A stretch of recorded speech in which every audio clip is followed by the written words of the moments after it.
Hi there, I'm Cotton and welcome back to Cotton Hammer. Today we are gonna do another puddle dive.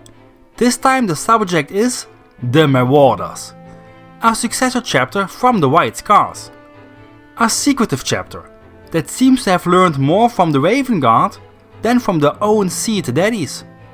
So, without further faffing about, let's find out what's more important than speed for these White Scar successors. Now, who even are the Marauders? They are a second founding chapter, derived from the White Scars Legion. If you are wondering why so many of these chapters seem to come from the second founding, that's because the second founding was the second largest founding of Space Marine chapters in history. Only surpassed by the Ultima founding by our best cyborg friend, Belisarius Cawl, just recently at the end of the 41st millennium. The Marauders have a bright yellow color scheme, and I mean bright yellow. You almost have to put sunglasses on to even look at them. I guess that's a valid tactic to not get shot. They can't aim at you without burning out their retinas. The rest of the color scheme is complemented with pitch black details, like the Black Chest quest. And their chapter symbol is a neat flaming sword. For combat tactics, this is where it gets interesting. As we all know, White Scars are the Sonics of 40k. Gotta go fast and all that jazz. Gotta go fast! Gotta go fast! You'd think that their successors would be more of the same, maybe even faster. But nope, Marauders are ambush predators. They will lure their enemies into pre-designated kill areas, and once they reach desired position, they open fire from long range, with long-range bolter fire from Stalker pattern bolt guns and long-range artillery from whirlwinds and predators. Once the enemy is nicely softened up and running in circles, screaming and on fire, they close in to finish off the remaining enemies that might have found some cover in brutal melee. Funny enough, while they haven't adopted any of the favorite tactics of their seed daddies, their seed sons have actually copied the Marauders' tactics almost one to one. Yes, the Marauders have their very own successor chapter, nobody else than the Mantis Warriors, who were founded somewhere in the 8th founding in the 34th millennium.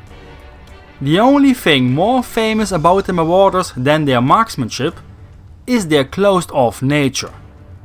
While the Marauders are a chapter that will always respond to cries for help or calls to action, they rarely disclose what they are planning to do during these campaigns, even when fighting alongside other Imperial forces and even other Astartes. If you're lucky, they might tell you just how many Marines they are going to field, and even that is a big if. The earliest thing you'll hear about the Marauders coming to aid is when their ships are reported in system, and the last thing you'll hear is when it is reported that they are leaving again. And there is a good chance that they won't talk a single word with you in between those two contacts. Though, to be fair, they will disclose information when it is absolutely crucial. Why they are so secretive is a complete mystery, which means that they are doing a good job, I guess. But it's sadly for this reason that we have virtually no info on their traditions or rituals. We don't even know if they have a homeworld or if they are fleet based. They just show up, help out, and just leave after telling you to mind your own damn business. Hey, mind your own business, how about that? So, how are these tactics working out for our Marauders? Let's take a look at their known battles and campaigns to find out. Even though they were founded during the second founding in the 31st millennium, their first recorded battle is set in the late 39th millennium. Probably because they never talked to anyone, so all the battles they participated in previously, nobody knew who they were. So the administrators just wrote down, "Those yellow Marines!" and the Imperial Fists got all the credit. Anyway, they took part during the Aegisian Crusade. This crusade was called by the Imperium to retake the so-called Drift Worlds of the Mandragora sector. Multiple chapters took part, including the Black Templars, Fire Angels, Red Seraphs, and of course, our Marauders. The most notable event that took place is that the Black Templars invented a new type of dropod assault tactic. This new tactic was called the Iron Cyclone. It's a high-risk maneuver that involves a strike cruiser getting very close to the surface and within range of pretty much every gun that can point upwards.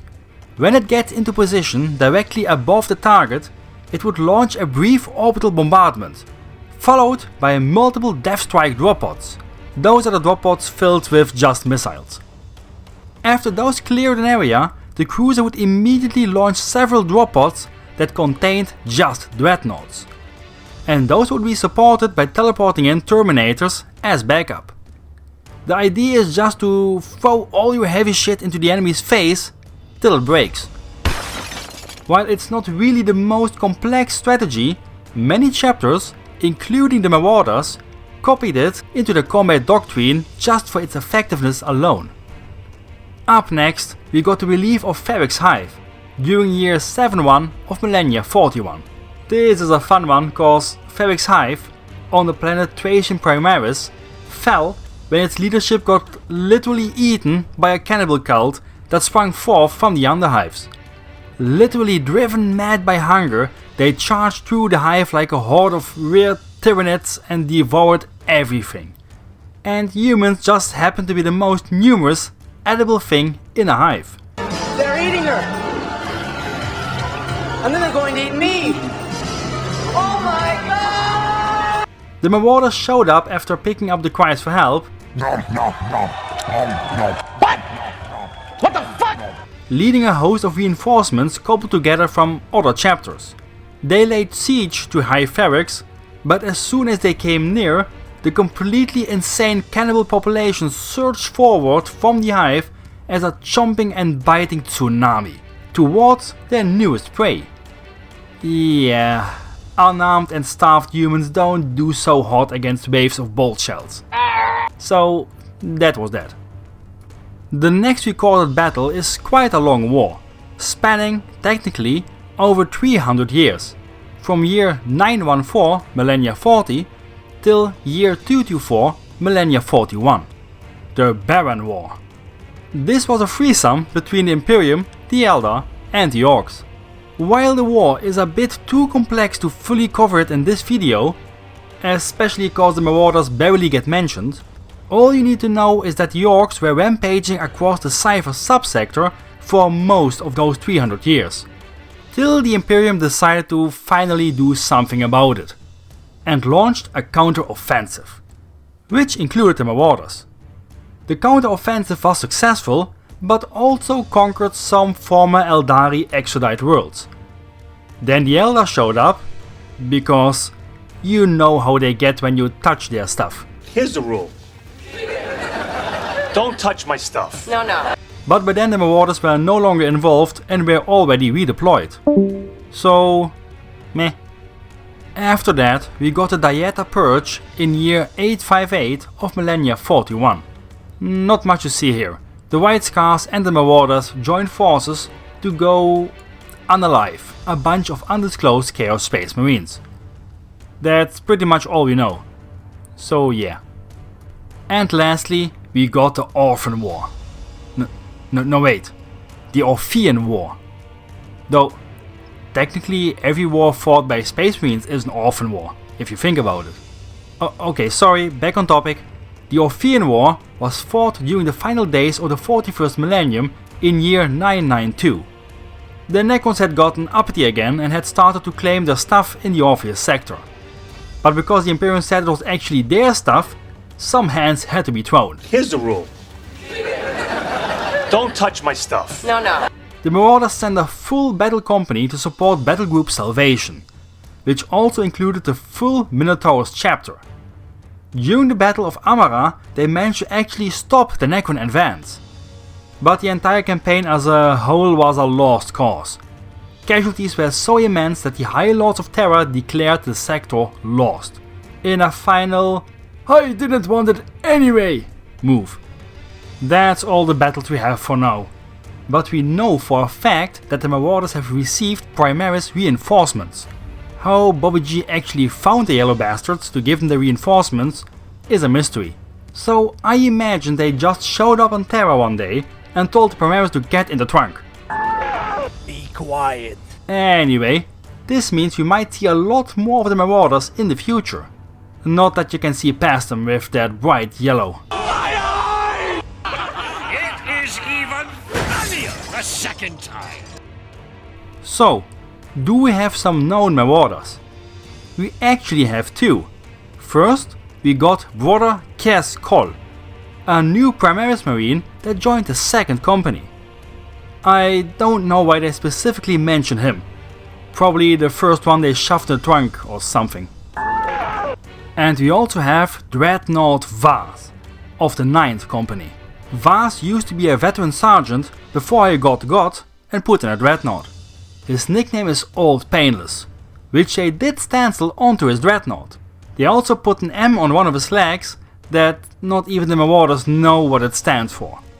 You could think it just stands for Marauder, but either the entire chapter just missed that, or it's something else. I like to think it's an inside joke between Vaz and his favorite tech marine. You got it set to M for Marauder. when it should be set to W for Wumbo. Patrick, I don't think Wumbo is a real word.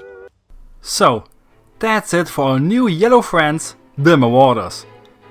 They didn't really like Daddy Khan's jib, so they decided to do that weird shit that Uncle Corax does.